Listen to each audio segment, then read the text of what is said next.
बोलो लक्ष्मी नारायण भगवान की जय। हे हरि। चैत्र कृष्णा पाप मोचनी एकादशी। धर्मराज युधिष्ठिर कहने लगे कि महाराज, आपने फाल्गुन शुक्ला एकादशी का महात्म्य बतलाया। अब कृपा करके यह बताइए कि चैत्र कृष्णा एकादशी का क्या नाम है, इसमें कौन से देवता की पूजा की जाती है और इसकी विधि क्या है।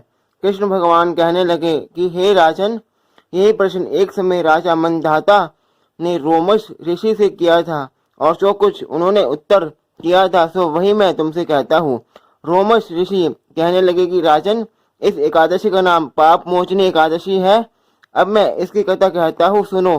प्राचीन समय में कुबेर का चैत्ररथ नाम का एक वन था।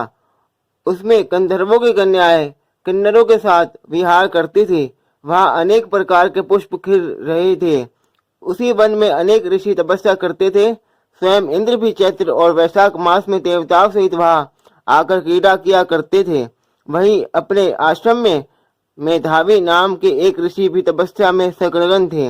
वे शिव के भक्त थे। एक समय मंजू घोषा नाम की अप्सरा ने उनको मोहित करने का विचार किया। वह ऋषि के भय के मारे समीप नहीं गई, वरन दूर बैठकर वीणा पर मधुर गीत गाने लगी। उस समय कामदेव ने भी मेधावी ऋषि को जीतने की चेष्टा की। उन्होंने उस सुंदर अप्सरा के भ्रू को धनुष, कटाक्ष को टोरी, नेत्रों को धनुष की लचक, कूचों को पूरी बनाकर मंजू घोषा को सेनापति बनाया। उस समय मेधावी ऋषि भी युवा और हिष्ट पुष्ट थे। साथ ही यज्ञोपवीत तथा दंड धारण किए हुए ब्रह्म तेज से युक्त थे। मंजू घोषा ऐसे सुंदर ऋषि को देखकर उनकी सुंदरता पर मुग्ध हो गई और अपने गीत, चूड़ियों और नुपुरों की झनकार तथा नृत्य कला द्वारा हाव भाव दिखाकर मुनि को रिझाने लगी। पर्याप्त समय तक यह क्रम चलता रहा और अंत में कामदेव ने ऋषि को पराजित कर दिया। फलस्वरूप ऋषि मंजू घोषा के साथ रमन करने लगे और काम के इतने वशीभूत हो गए कि उन्हें दिन तथा रात्रि का कुछ भी विचार नहीं रहा। इस प्रकार बहुत समय बीत गया। तब एक दिन मंजू घोषा कहने लगी, ऋषि जी, बहुत दिन बीत गए, अब मुझे स्वर्ग जाने की आज्ञा दीजिए। मुनि ने कहा, आज इसी संध्या को तो आई हो, प्रातःकाल होने पर चली जाना। मुनि के ऐसे वचन सुनकर अप्सरा कुछ समय तक और रुकी। अंत में उसने पुनः मुनि से विदा मांगी तो मुनि कहने लगे कि अभी तो आधी रात ही हुई है। अप्सरा ने कहा कि महाराज, आपकी रात तो बहुत लंबी है, इसका क्या परिणाम है। मुझे यहाँ पर आए कई वर्ष बीत गए हैं। उस अप्सरा की यह बात सुनकर मुनि को समय का ज्ञान हुआ तो विचार करने लगे कि इस अप्सरा के साथ रमन करते हुए हमको 57 वर्ष 9 महीने 3 दिन बीत गए। तब वह उनको काल के समान प्रतीत हुई। अत्यंत क्रोधित होने पर मुनि की आंखों से ज्वाला उत्पन्न होने लगी। वह कहने लगे कि मेरी कठिन परिश्रम से एकत्र किए गई तपस्या को तूने नष्ट कर दिया है। तू महापापनी और दुराचारणी है, तुझे धिक्कार है। तूने मेरे साथ घात किया है, इसलिए तू मेरे शाप से पिशाचनी हो जा। मुनि के श्राप से मंजू घोषा तत्क्षण पिशाचनी हो गई और भयभीत होकर मुनि से प्रार्थना करने लगी कि महाराज, इस श्राप का किस प्रकार निवारण होगा।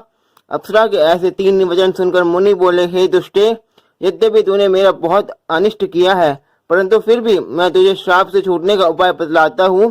चैत्र मास के कृष्ण पक्ष की एकादशी का नाम पाप मोचनी है और यह सब प्रकार के पापों को नाश करने वाली है। उसका व्रत करने से पिशाच योनि से मुक्त हो जाएगी। ऐसा कहकर मेधावी ऋषि अपने पिता च्यवन ऋषि के आश्रम में चले गए। मेधावी को देखकर च्यवन ऋषि कहने लगे कि अरे पुत्र, तूने ऐसा क्या किया जिससे तेरा सारा पुण्य क्षीण हो गया।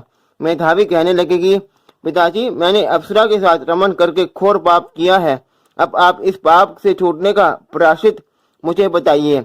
जब च्यवन ऋषि बोले, हे पुत्र, चैत्र मास के कृष्ण पक्ष की पाप मोचनी एकादशी का व्रत करने से सब पापों का नाश हो जाता है, इसलिए तुम इस व्रत को करो। पिता की आज्ञा पाकर मेधावी ऋषि ने भी इस व्रत को किया, जिससे उनके सब पाप नष्ट हो गए और वह पवित्र हो गए। उधर मंजू घोषा भी व्रत के प्रभाव से पिशाच योनि से छूटकर दिव्य देह धारण करके स्वर्ग को चली गई। लोमश ऋषि कहने लगे कि हे राजन, पाप मोचनी एकादशी के व्रत को करने से सब पाप नष्ट हो जाते हैं। इस कथा को पढ़ने या सुनने से 1000 कोतान का फल प्राप्त होता है तथा व्रत से परम हत्या, गर्भपात, बाल हत्या, सुरापान, स्त्री से प्रसंग आदि सब पाप नष्ट हो जाते हैं। इस प्रकार एकादशी महात्म्य का 9वां अध्याय समाप्त हुआ। फलहार इस दिन चिरौंजी, मेवा, दूध, दूध की मिठाई, फल आदि लिए जा सकते हैं। बोलो श्री हरि विष्णु भगवान की जय।